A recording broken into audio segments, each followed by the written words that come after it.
영과 진리로 대림절 첫째 주일 예배를 하나님께 드리시겠습니다.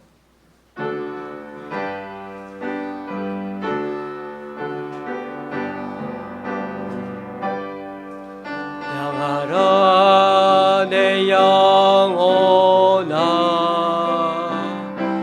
찬양하라 내 영혼아,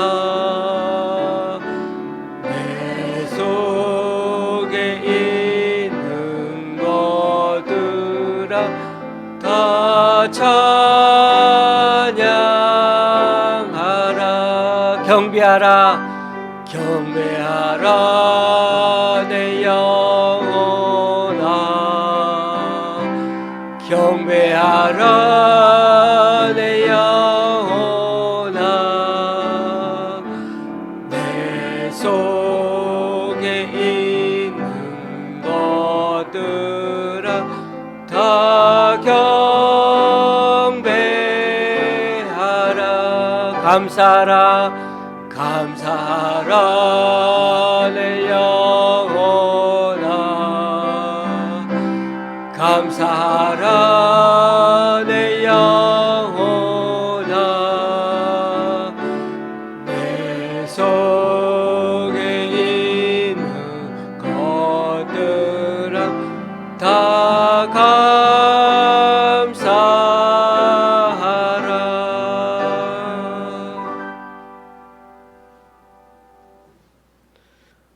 온 땅이여 하나님께 즐거운 소리를 낼지어다. 그의 이름의 영광을 찬양하고 영화롭게 찬송할지어다. 와서 하나님께서 행하신 것을 보라. 사람의 아들들에게 행하심이 어미하시도다. 그는 우리 영혼을 살려두시고 우리의 실족함을 허락하지 아니하시는 주시로다. 아멘. 사도신경으로 주님께 신앙 고백 올려드립니다. 전능하사 천지를 만드신 하나님 아버지를 내가 믿사오며 그 외아들 우리 주 예수 그리스도를 믿사오니 이는 성령으로 잉태하사 동정녀 마리아에게 나시고 본디오 빌라도에게 고난을 받으사 십자가에 못 박혀 죽으시고 장사한 지 사흘 만에 죽은 자 가운데서 다시 살아나시며 하늘에 오르사 전능하신 하나님 우편한 자 계시다가 저리로서 산자와 죽은 자를 심판하러 오시리라. 성령을 믿사오며 거룩한 공회와 성도가 서로 교통하는 것과 죄를 사하여 주시는 것과 몸이 다시 사는 것과 영원히 사는 것을 믿사옵나이다. 아멘. 자리에 앉으셔서 찬송 6장 찬양하시겠습니다.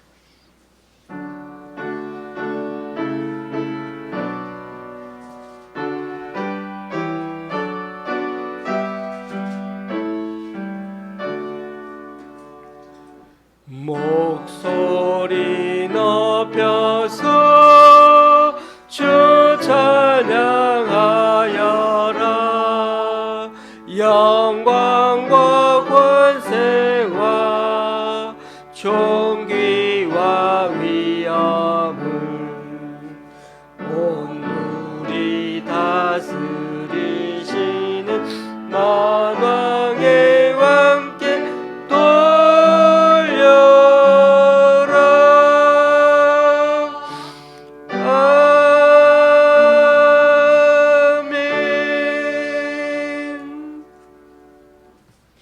교독문 16번을 다 함께 교독하시겠습니다. 교독문 16번입니다.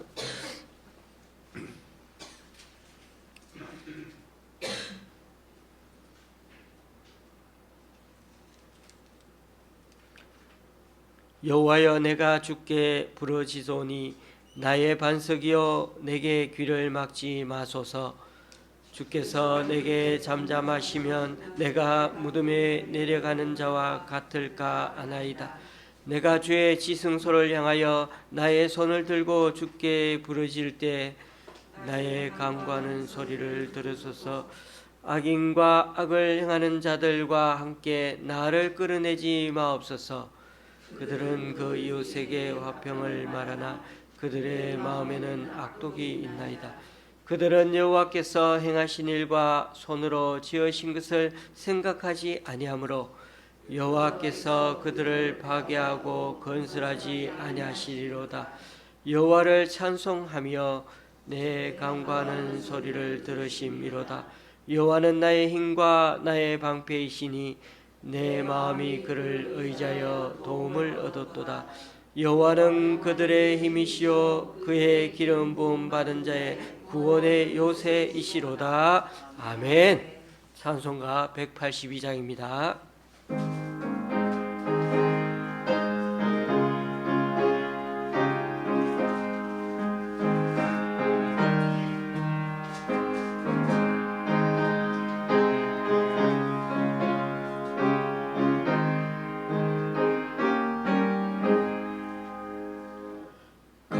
강물같이 흐르는 기쁨 성령 강림함이라. 정결한 밤 영원하도록 주의 고쳐 되겠네. 주님 주시는 참된 평화가 내 맘속에 넘치네. 주의 말씀에 거센 풍랑도 잠잠하게 되도다. 나의 생명 소생케 되면 성령이 하심이라. 모든 의심 슬픔 사라져 주의 평강 넘치네.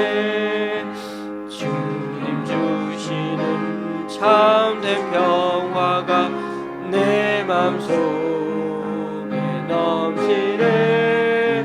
주의 말씀에 거센 풍랑도 잠잠하게 되도다. 하늘에서 단비 내리고 햇빛 찬란한 같이 우리 마음에 성령이 많이 주님 보내심이라. 주님 주시는 참된 평화가 내 맘속에 넘치네. 주의 말씀에 거센 풍랑도 잠잠하게 되도다. 생명신에 넘쳐 흘러서 마른 광야 정신이 의의 열매 모르 익어서 주수를 기다리네. 주님 주시는 참된 평화가 내 맘속에 넘치네. 주의 말씀에 거센 풍랑도 잠잠하게 되도다. 놀라우신 주의 은혜로 그의 얼굴 되겠네. 안식처에서 영원토록 쉬겠네. 주님 주시는 참된 평화가 내 맘속에 넘치네. 주의 말씀에 거센 풍랑도 잠잠하게 되도다.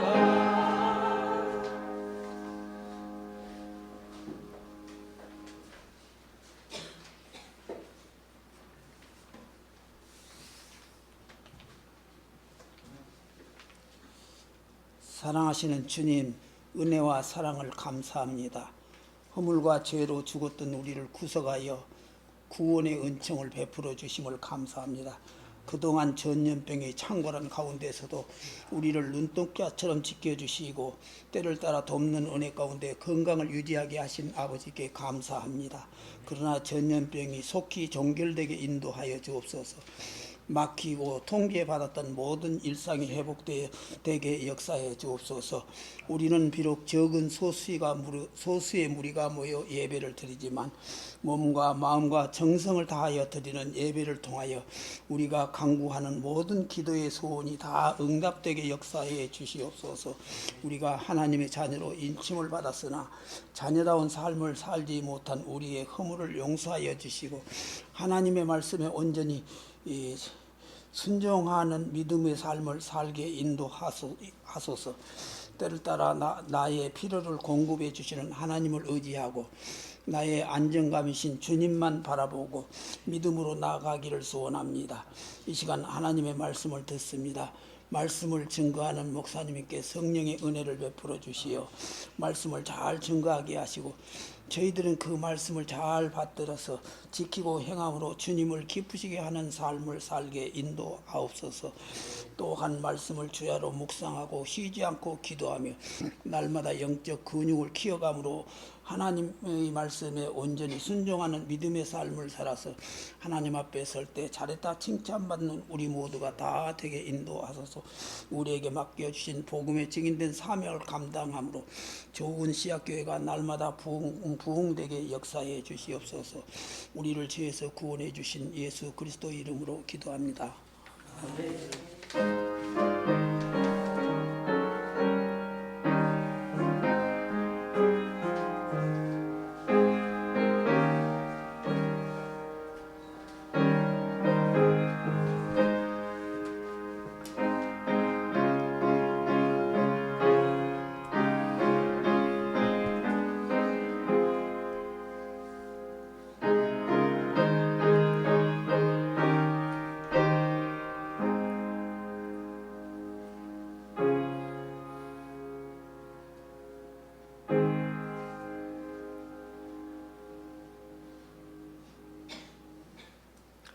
오늘 우리에게 주시는 하나님의 말씀은 전도서 1장 1절에서 11절까지입니다. 전도서 1장 1절에서 11절까지입니다. 제가 가지고 있는 구약 성경은 948쪽입니다.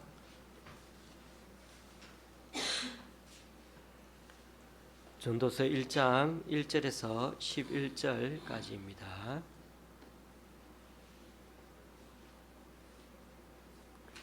교독하실 때 마지막 절은 같이 읽도록 하겠습니다. 다윗의 아들 예루살렘 왕 전도자의 말씀이라. 전도자가 이르되 헛되고 헛되며 헛되고 헛되니 모든 것이 헛되고다. 해 아래서 수고하는 모든 수고가 사람에게 무엇이 유익한가? 한 세대는 가고 한 세대는 오되 땅은 영원히 있도다. 해는 뜨고 해는 지되 그 떴던 곳으로 빨리 돌아가고 바람은 남으로 불다가 북으로 돌아가며 이리 돌며 저리 돌아 바람은 그 불던 곳으로 돌아가고 모든 강물은 다 바다로 흐르되 바다를 채우지 못하며 강물은 어느 곳으로 흐르든지 그리로 연하여 흐르느니라. 모든 만물이 피곤하다는 것을 사람이 말로 다 말할 수는 없나니 눈은 보아도 족함이 없고 귀는 들어도 가득 차지 아니하도다. 이미 있던 것이 후에 다시 있겠고 이미 한 일을 후에 다시 할지라. 해 아래에는 새 것이 없나니 무엇을 가리켜 이르기를 보라 이것이 새 것이라 할 것이 있으랴. 우리가 있기 오래전 세대들에도 이미 있었느니라. 이전 세대들이 기억되며 없으니 장래 세대도 그 후 세대들과 함께 기억됨이 없으리라. 아멘.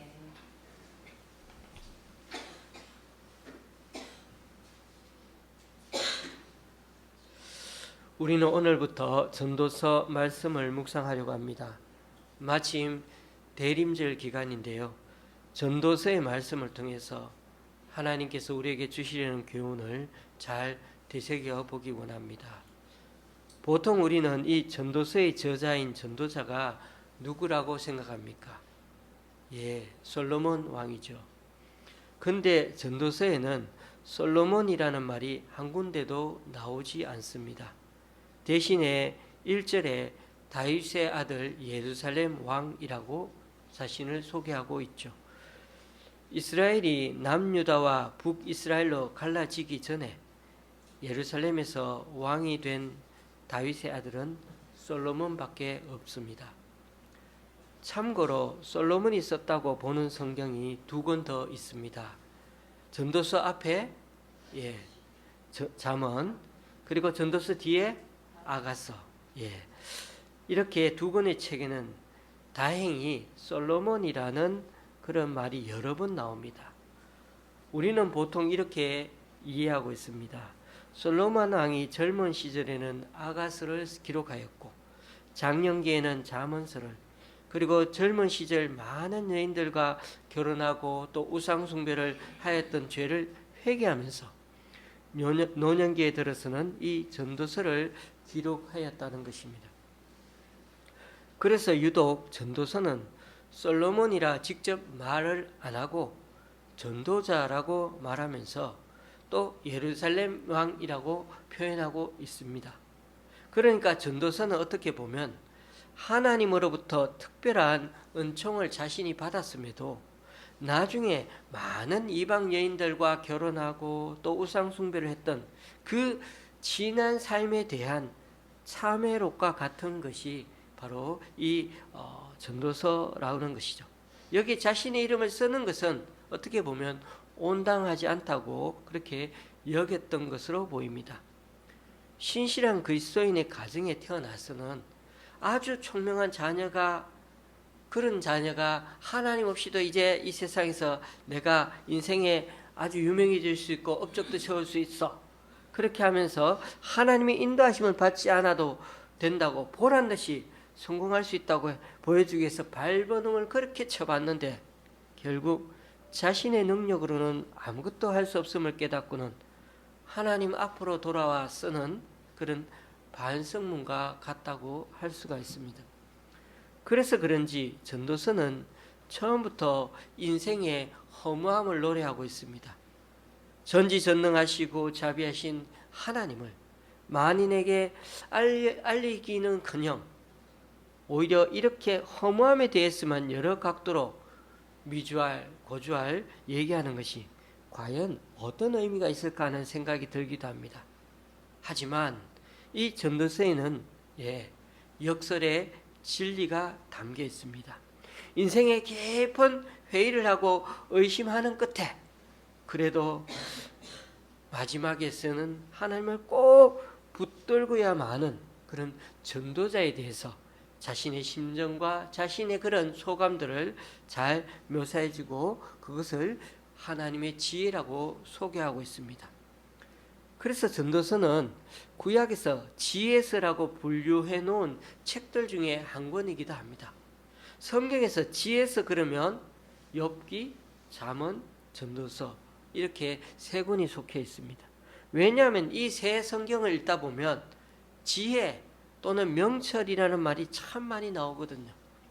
그리고 전도자 자신이 다른 사람들보다 많은 지혜를 소유한 자라고 이렇게 전도서에서 소개하고 있지 않습니까? 그런데 보십시오. 2절에 보니까 전도자가 이르되 헛되고 헛되며 헛되고 헛되니 모든 것이 헛되도다. 이 한 절에 헛되다 말이 5번이나 나옵니다. 헛됨을 의미하는 히브리어 명사 헤벨은 구약에서 모두 71번 정도 사용되었는데 전도서에서만 무려 37번 사용되었습니다. 그러니까 구약 성경으로 보면 반 이상이 여기 전도서에만 사용되었다는 것을 알 수가 있습니다. 2절의 표현은 결국 헛된 것들 중에 헛되다, 가장 헛되다 그런 표현이 된 것이죠. 헛되다의 최상급의 표현이 된 것이죠. 허무한 것 중에 가장 허무하다 이런 말을 표현한 것이죠. 오늘 우리가 살펴보는 1장 1절에서 11절까지는 전도서의 서론과 같은데요. 그런데 전도서 끝부분인 12장 8절에도 보시면 한 번도 이 1장 2절과 같은 그런 똑같은 표현이 나옵니다. 전도자가 이르되 헛되고 헛되도다 모든 것이 헛되도다. 전도자는 이렇게 전도서의 처음과 끝을 헛되다고 표현함으로써 해 아래에 있는 그 어떤 것도 영원한 가치를 지니고 있지 않고 더 나아가서는 우리 인생 또한 헛되고 무의미하다고 그렇게 말하고 있는 것 같습니다. 그러니 여러분, 이렇게 계속 인생이 헛되다 또 허무하다라고 말하는 게 도대체 우리에게 무슨 인생의 지혜를 가르쳐 주는 것이 되는 걸까요? 전도서에 제일 많이 나오는 히브리어 단어 헤벨은 어떻게 보면 숨이라는, 우리가 숨을 쉰다는 숨이라는 의미와 함께 헛됨, 덧없음 이런 의미를 가지고 있는 것이죠. 숨이라는 의미가 원래 들어있습니다. 그래서 아벨이란 말을 우리는 말이 있죠. 헛되다는 뜻이에요. 그건 우리가 그냥 아벨이라고 말하지만 헤벨이라는 헛되게 죽은 인생이 된 거죠. 결국 인간의 죽음이란 내뿜은 숨을 다시금 몸속으로 그렇게 들이키지 못할 때 찾아오는 것이기 때문입니다. 우리가 손등에 이렇게 후 하고 한번 불어보면 어떨까요? 그러면은 잠깐 뭔가 기운이 느껴지죠. 느낌이 있어요.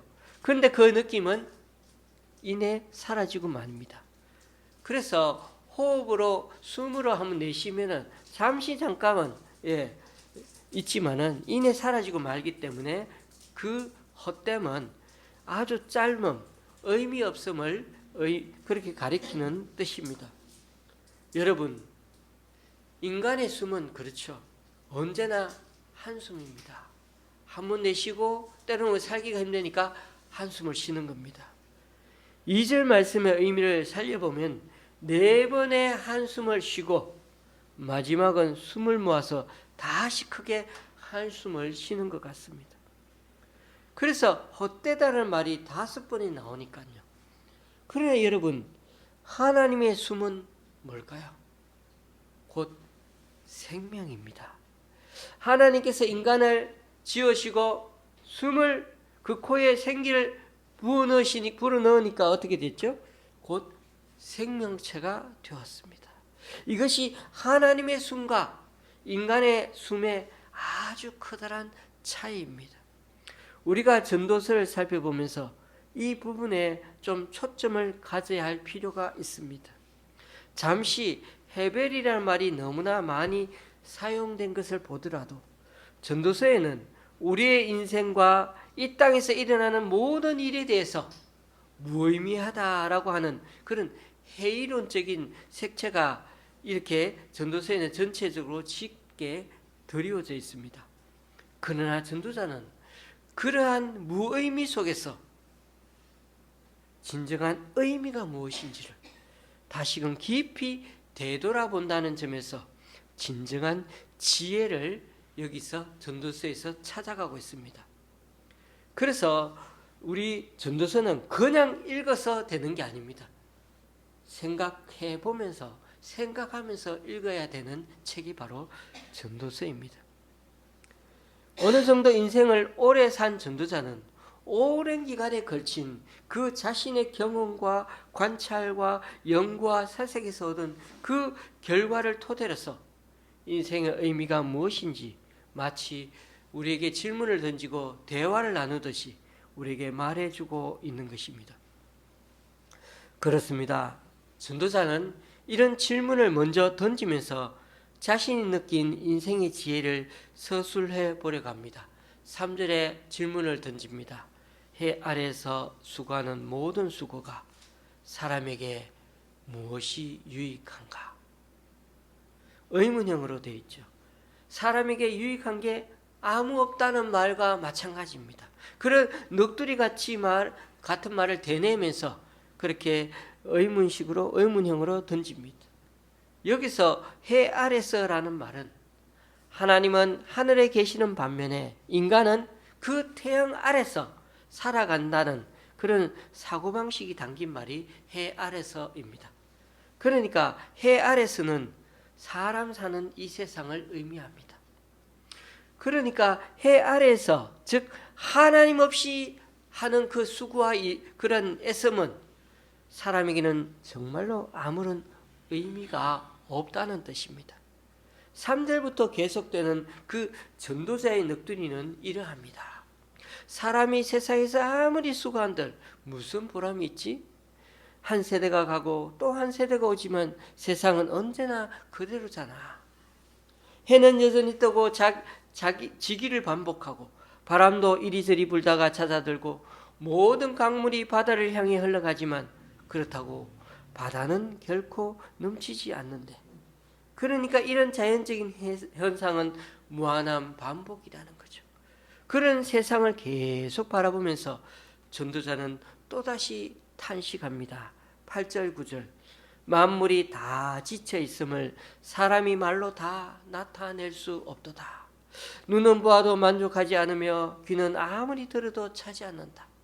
이미 있던 것이 훗날에 다시 있을 것이며 이미 일어났던 일이 훗날에 다시 일어날 것이다. 이 세상에 새 것이란 없다.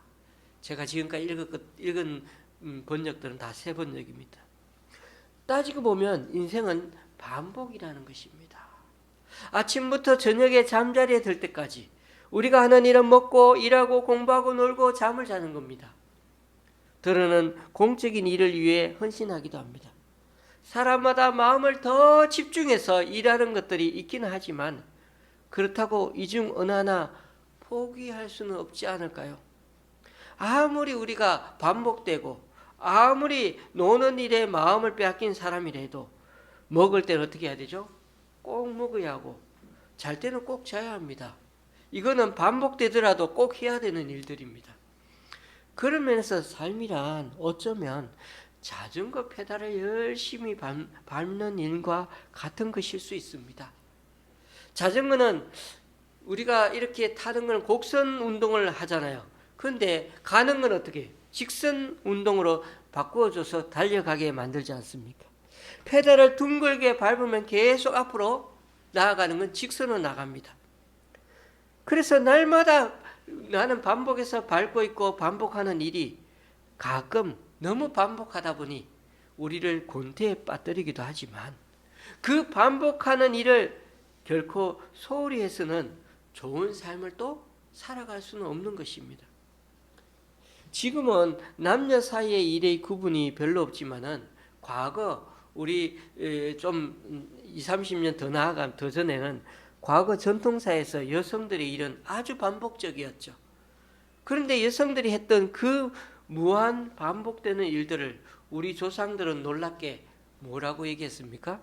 살림살이라고 말했거든요. 집에서 하는 일들을 살림살이. 살림살이가 무슨 뜻이죠? 생명을 살리는 일이라는 말이네요. 예, 우리가 보기에는 가정주부로서 집에서 여인들이 하는 게 지긋지긋한 일인 것처럼 보이고 왜 여성들만 하는 거야? 라고 했는데 그러면서 해방을 외치고 여성의 사회 참여를 점점 극대화 나갔는데 그런데 그 당시에 사람들은 그것을 살림살이, 생명을 살리는 일이라고 그렇게 우리 조상들은 얘기했습니다. 여성이 예전보다 많은 부분에서 사회활동이 많이 나아졌지만 그러나 여전히 우리는 이 세상에서의 삶은 어떻습니까? 피곤하고 공고한 것은 마찬가지입니다. 여성일 뿐만 아니죠. 농사를 짓는 일 역시 마찬가지입니다. 피곤하지 않는 일이 어디 있어요? 농부들은 무한한 반복을 통해서 자연의 생산물을 창출해내고 일구어 놓습니다.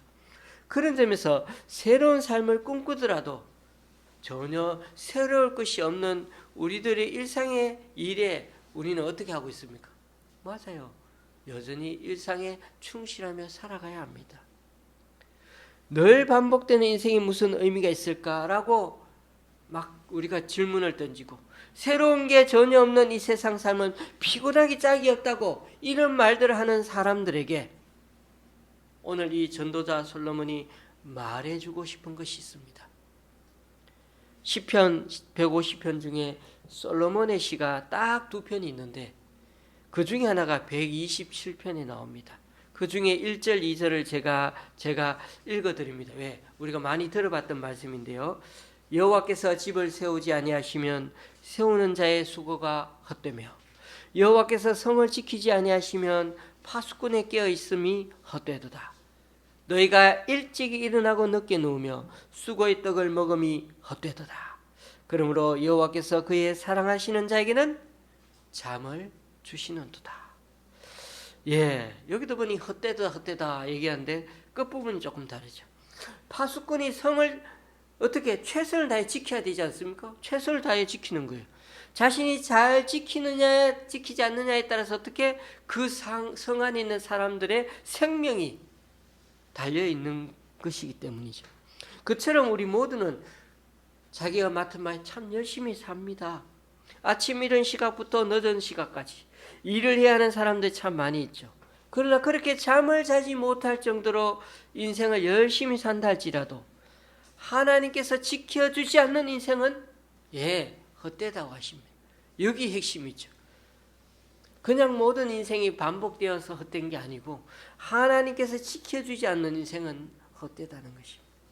이 말씀을 우리는 이제 겸하게 인정하지 않을 수가 없는 것입니다. 인생을 진지하게 살면 살수록 또 인생을 오래오래 살면 살수록 내 마음대로 할 수 있다는 것이 아무것도 없구나 하는 것을 저절로 고백하게 되는 것이 진정 우리 그리스도인의 익어가는 신앙심의 모습인 것입니다.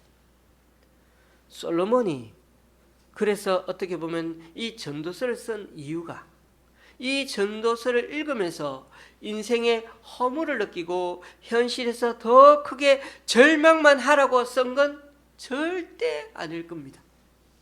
전도서는 인생살이의 현실, 그것도 인생의 그 쓰라린 면에 관해 쓰고 있지만은 그렇다고 무조건 비관적으로 읽어서는 안 된다는 겁니다. 비록 전도서가 인생살이에 대해 비관적인 목소리를 많이 내고 있는 건 사실이지만 동시에 그러한 현실에 대해서 어떻게든 대안을 제시하려고 한다는 것입니다. 여러분, 사람은 누구나 살다가 죽습니다. 그래서 인생을 가리켜서 일생이라고 말하지 않습니까? 우리가 잘 아는 대로 인생에는 예습도 없고요, 복습도 없습니다. 누구나 주어진 인생을 현실에 딱 마주치고 닥치는 대로 지금도 계속해서 살아가야 하니까요. 그래서 우리네 인생에는 녹화도 할 수 없고 편집도 할 수가 없습니다. 우리네 인생은 항상 생방송 중입니다. 생방송을 합니다. 다시 그때가 주어지면 이렇게 잘할 수 있을 텐데 이렇게 말해도 이젠 소용이 없습니다. 그렇다면 어떻게 하라고요? 네, 지금부터 잘하라는 겁니다. 전도서는 우리 인생의 허무주의 가루를 팍팍 그냥 뿌려주려고 하는 것이 아니라 더 아름다운 삶에 이르는 길과 그 지혜를 가르쳐 주고자 하는 책이 바로 이 전도서입니다.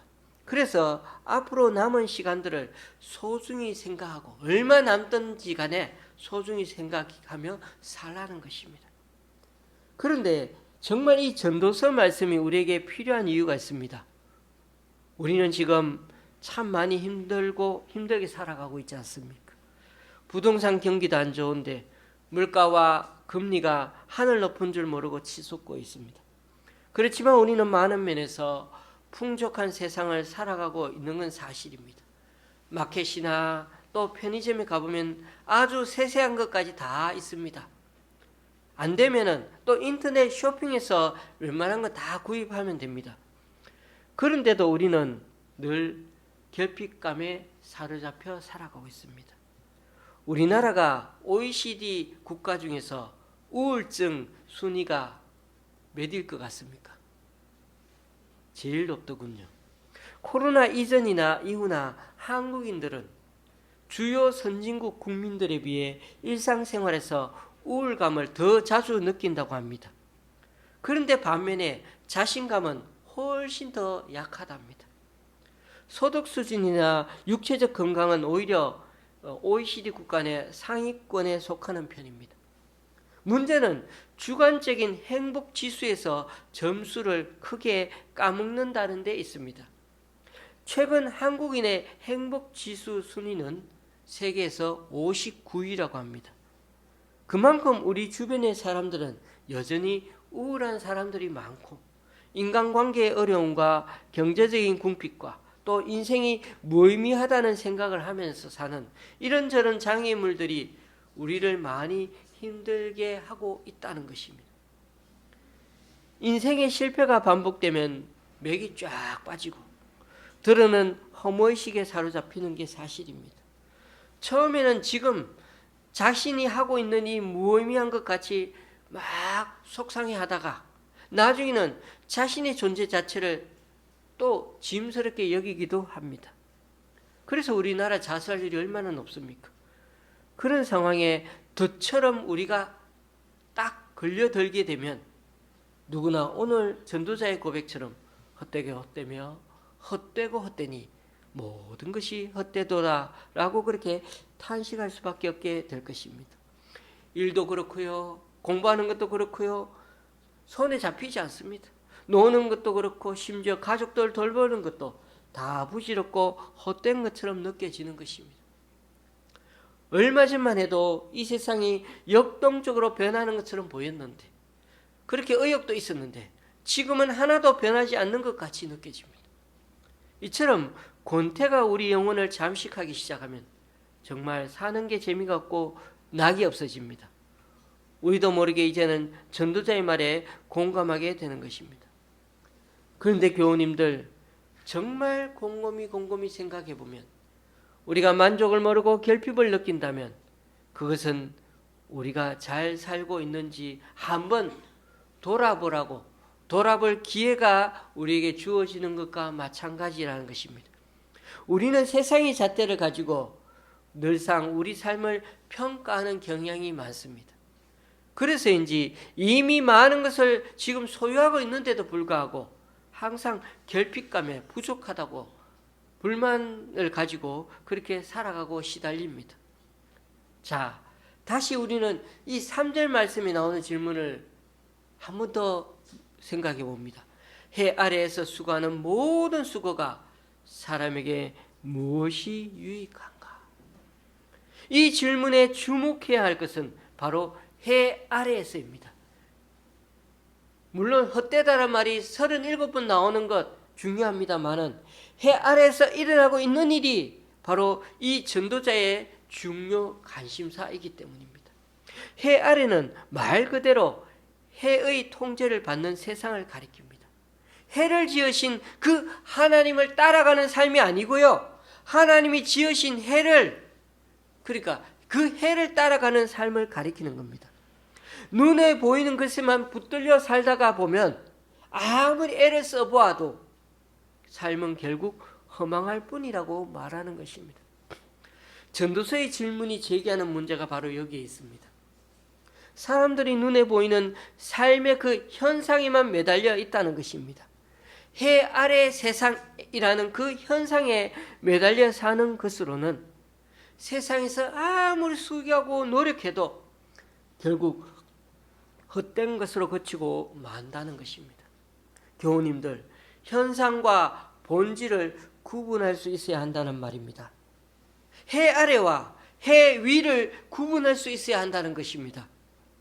전도서가 말하는 해 아래 세상은 본질이 아니고 현상입니다. 그러니 우리가 좀 더 집중해서 본질을 바라보아야 이 현실을 잘 극복해 나갈 수 있습니다.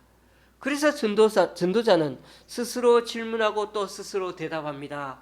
14절 읽진 않았지만은 해 아래에서 행하는 모든 일을 보았노라. 모두 다 헛되어 바람을 잡으려는 것이로다.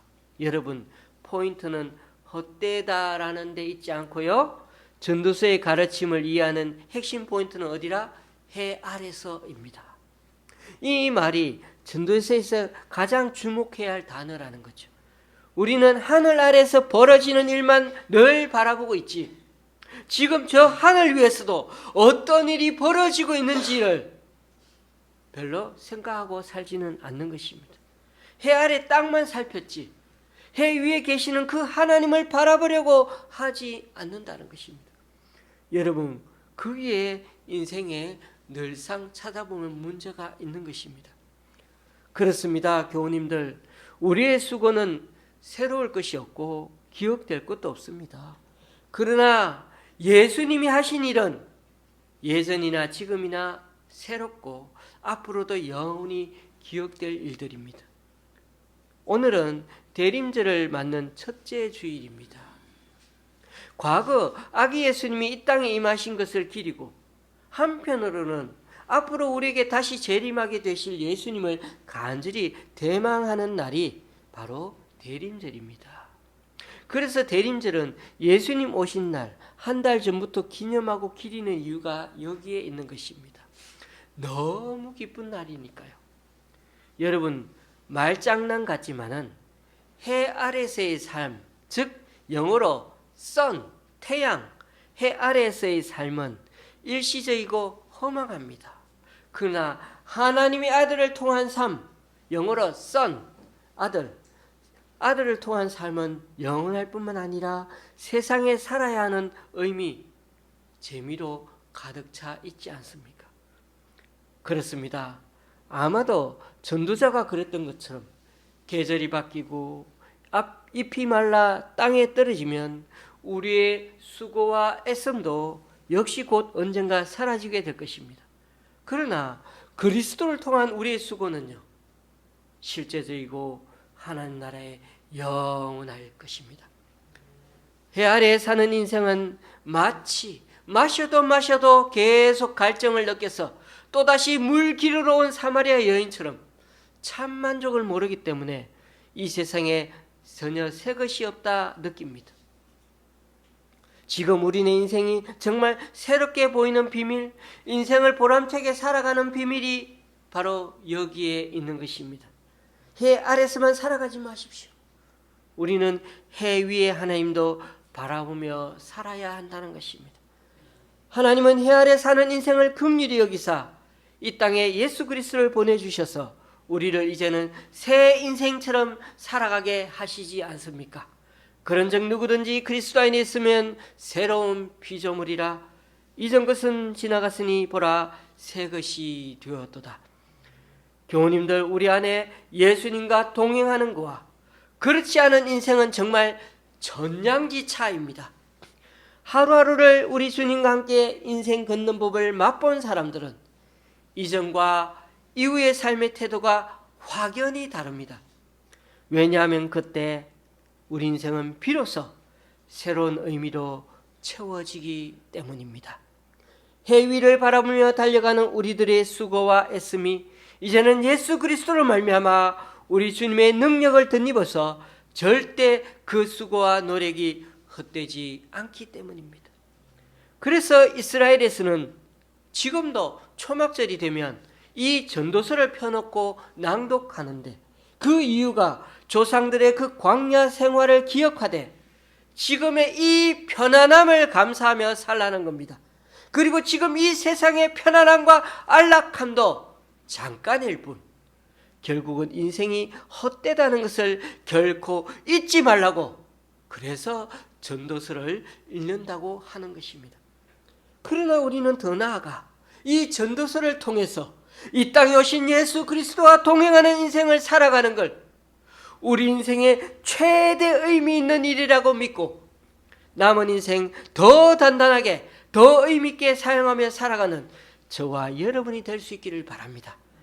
지금 살아가는 이 하루하루가 이제는 해 위에 계시는 주님의 은총을 새롭게 경험하며 살아가는 삶의 기쁨이요 본분임을 알기에 주님 다시 오시는 그날을 생각하며 우리 서로를 격려하면서 열심히 성실히 살아서 다 이제는 하나님의 걸작품이 되어 언젠가는 그렇게 주님을 맞이할 수 있기를 주님의 이름으로 간절히 축원합니다. 기도하시겠습니다.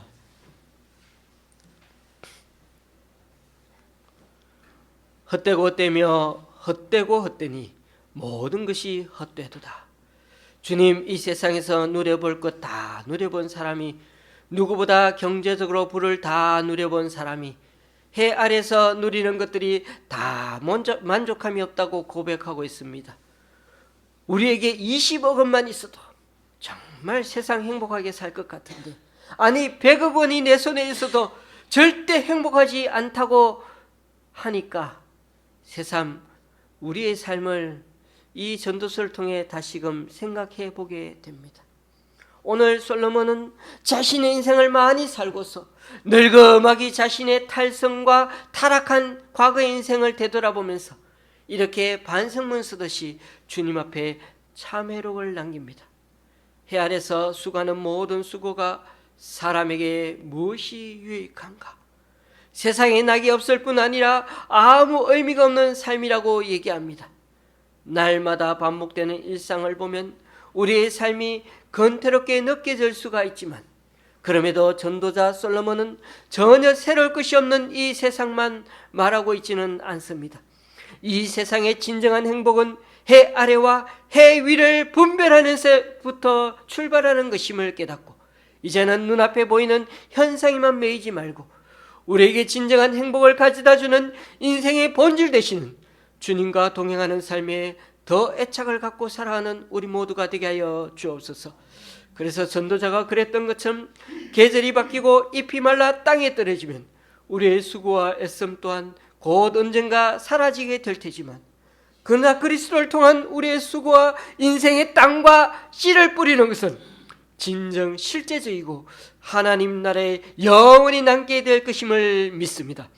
그러므로 아기 예수님 오심을 기리고 또다시 오실 예수님을 기다리는 이 대림절을 맞아 이 한 주간도 예수 잘 믿었다라는 마음을 늘 되뇌며 주님의 이름으로 의미 있게 즐겁게 감사하며 살아가는 우리 각자가 될 수 있도록 주님 축복하여 주시옵소서. 예수님의 이름으로 간절히 기도드리옵나이다. 아멘. 찬송가 486장입니다.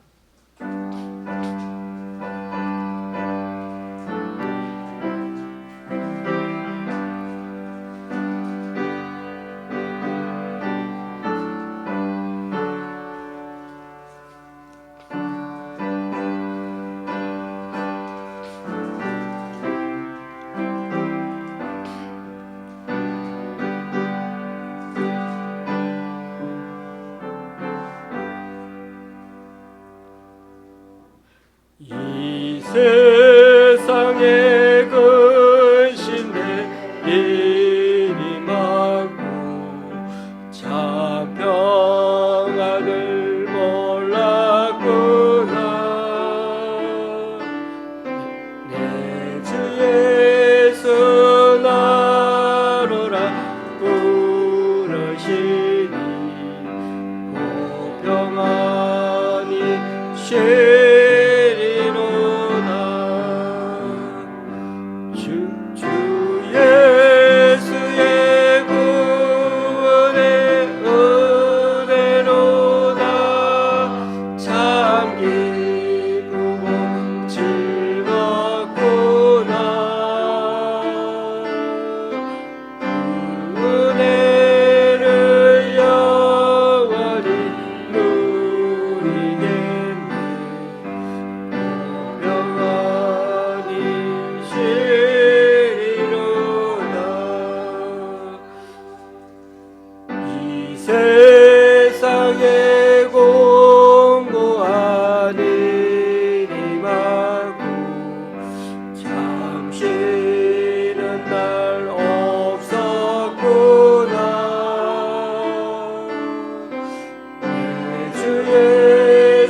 같이 일어나셔서 하나님께 예물을 봉헌하시겠습니다.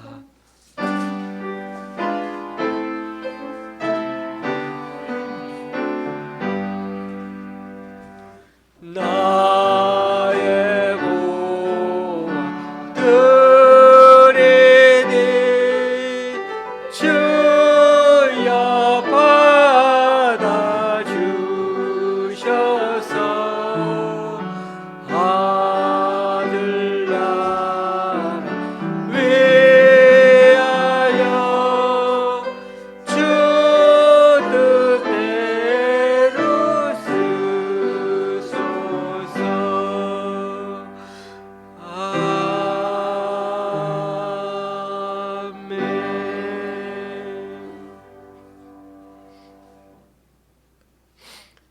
주님, 오늘 이 시간 주님 앞에 나와 각자 여러 모양으로 드린 헌금들 기뻐 받아주시고 쓰이는 곳마다 귀한 결실 맺을 수 있도록 크신 은총으로 덧입혀 주옵소서.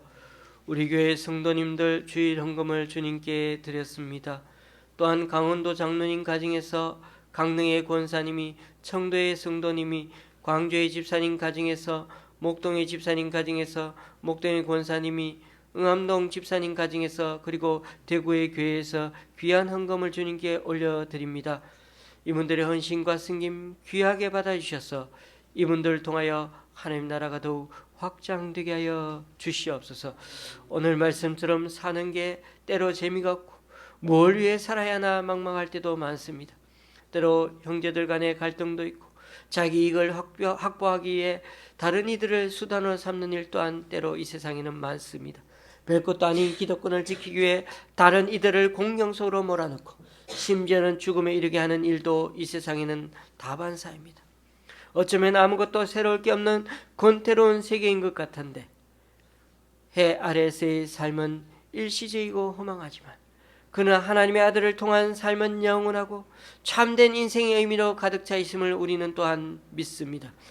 그래서 앞으로도 해 아래 세상이 아닌 해 위에 계신 하나님을 경외하는 삶을 살아가는 우리 되게 하시고 이제는 교회 안의 지체들이 서로에게 든든한 버팀목이 되어주는 공동체가 될 수 있게 하여 주시고 세상에 살다가 실패를 경험한다 해도 우리를 있는 그대로 받아들여줄 뿐 아니라 회복될 수 있도록 서로가 도와주는 이들이 있음을 알고 서로 확신하며 서로 격려하며 살아가는 그런 행복을 경험하는 우리의 공동체가 될 수 있도록 인도하여 주시옵소서.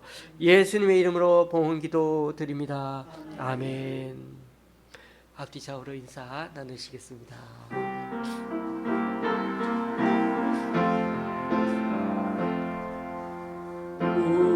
우리에게 향하신 여호와의 인도하심이 크고 크도다 크시도다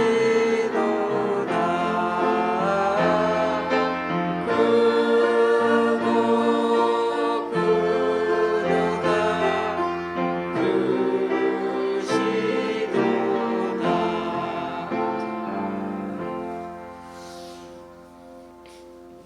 자리에 앉으셔도 되겠습니다. 다음 주일은 대림절 둘째 주일입니다. 대림절은 예수님의 성탄을 기리고 다시 오심을 대망하는 절기임을 알고 한 달간 우리 주님 오심을 다시 한번 좀 생각해 보시면서 팍팍한 현실 속에서도 해 위에 우리 하나님이 따스한 손길과 은혜를 기억하면서 하늘 소망을 잃지 않는 그런 우리 모두가 되어야겠습니다. 내일은 저희 가정이 김장을 담으러 잠시 양주에 다녀오겠습니다. 올겨울은 예년보다 좀 춥다고 합니다. 어르신들 지금부터 따스하게 옷 입고 다니시고 건강 잘 챙기시고 바라고요. 가실 때 도시락 받아 가시기 바랍니다. 한 주간도 주님 안에서 믿음으로 열심히 감사하며 보낼 수 있기를 바랍니다. 찬송가 53장입니다.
우리 주 예수 그리스도의 은혜와 하나님 아버지의 크신 사랑과 성령님의 교통 교제케 하심이 해 아래 새 것이 없기에 세상에 만족할 줄 모르고 또 권태를 느끼며 살든가, 아니면 애굽의 이스라엘 백성들처럼 현실이 너무 힘들다고 아우성치면서 불평하며 살아가던 우리들이었는데, 이제는 아기 예수님 이 땅에 오심으로 우리 안에 참 평화를 누리고 삶의 새 소망으로 눈빛 반짝이면서 주님 나라 위에 살아가는 게 너무 감사하고 너무 즐겁고, 또 해 위에서 참 행복을 느끼며 살아가기를 원하는 여기 우리 좋은 시학교의 성도님들과 그 가정 위에, 이 시간 함께 예배하러 온 모든 분들 위해, 또 각자 여러 사정으로 교회에 나오지 못하는 성도님 위에 이제부터 영원히 함께 계시기를 간절히 축원하옵나이다.